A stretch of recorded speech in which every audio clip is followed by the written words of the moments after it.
Oh my god, I'm actually doing it. Hey YouTube world, this is my first video on here and it's exciting. I figured why not go for it? Why not try it out?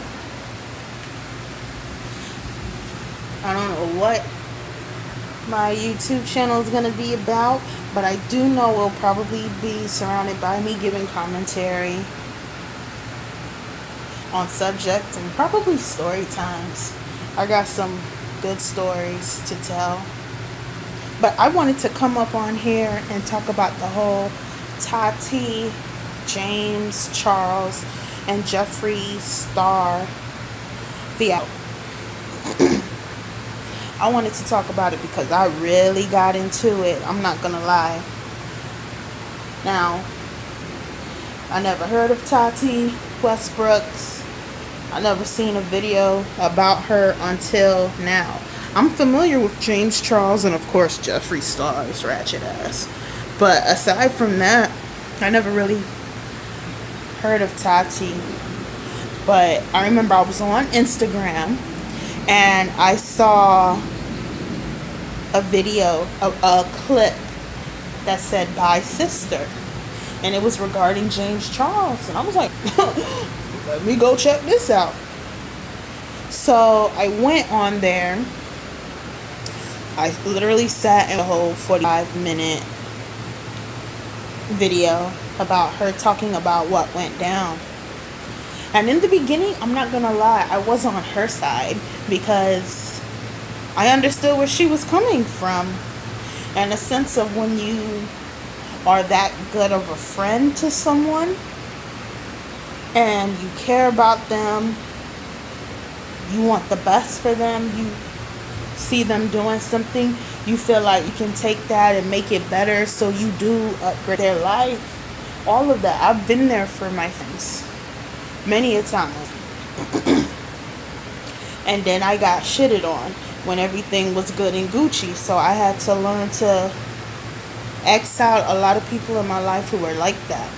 So me having that experience immediately felt like, you know what, I agree with her. Let me sub to this woman and start watching her videos. Even though I'm not really a huge makeup tutorial. Well, I do like makeup tutorials, but there's certain types that I like. So I was like, I'll give her a shot. Like, anybody who can be that great friend and get shitted on like that, oh hell no. And then the whole situation where she was insinuating that James Charles was on some predatory shit, I was like, oh hell no, that's crazy. That is absolutely insane.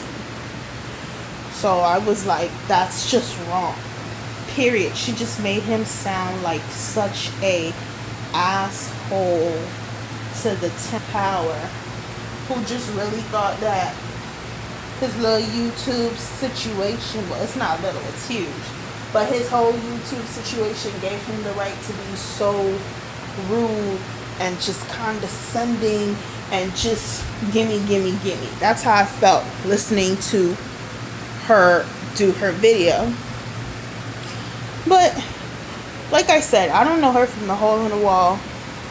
All I pretty much knew about James Charles, aside from that disgusting comment he made about Ebola, the Ebola virus, idiot, was that he sang.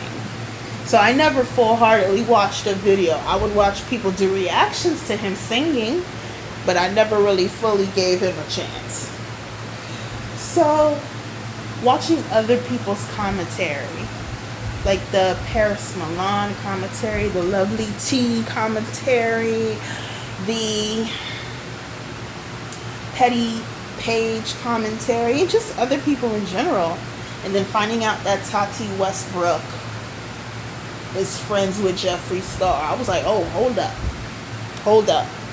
Because I was already side on her with the whole situation of her being friends with James Charles. I was like, you a whole grown ass woman.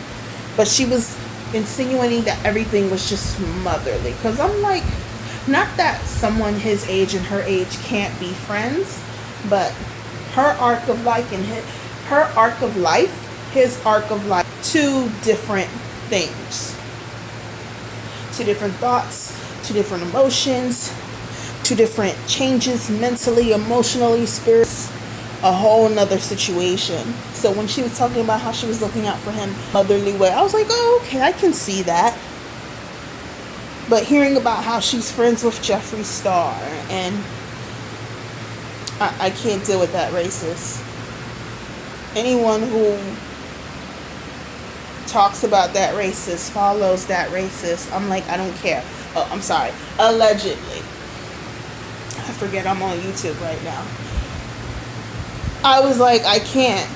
Like, I just really can't, because who you're friends with says a lot about you. It just does. You can sit there and say, well, I'm not like that. I don't believe in that. But you obviously condone it. So that still says something about you, you know? And listening on Zachary Campbell and Heath Lawless, their commentary on the tired podcast, the tired ass podcast, or the tired RV podcast. I forget the name right now, but listening to that, I was just like, let me take my sub back. Actually, I took the sub back real quickly, like the day after, just listening to Paris Milan's commentary, because what she said was the truth. Like, everything would have been quiet, kept, and everything would have still, the wheels would have still been greased and turning if it wasn't over these hair pills of hers. Tati Westbrook, I'm speaking of. But I will say this. The whole backlash and everything like that, and everybody saying, well, you wouldn't have spoke out on anything if it wasn't for that. There's a saying that goes, in order for me to kick you off the top of the mountain, I have to lift up one foot. Something like that. I don't have it per se down pat, but it says something towards that effect of, in order to kick you off the mountain, I have to lift up one foot. And it basically means, in order for me to make you balance, I gotta make myself unbalanced. Hence lifting of the foot. I gotta be on shaky ground to make you good on shaky ground. I gotta put myself on spotlight in order to put you on spotlight. I can't tell on you without exposing myself. And that's basically what she did. And the public started calling out the bullshit. Especially when she made her second video about how she didn't mean for this to happen. What did you think was going to happen, sweetheart? You made a whole 45-minute video. You were accusing him of a lot of things. And then the whole commentary about straight men. Anybody who can make you any gay for pay activity or any, just anything of that sort. Or make you feel like you have to do those things to get on. I can't really say you're not queer-minded.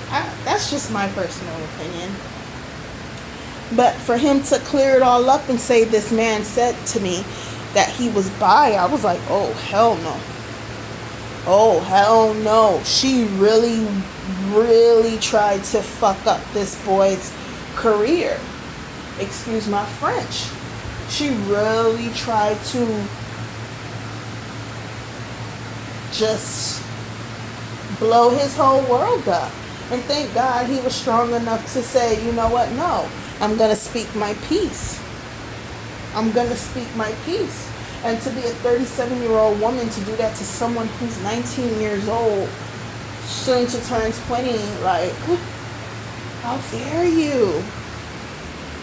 Like, you know how this could have possibly gone, and you still chose to do that. And it's like,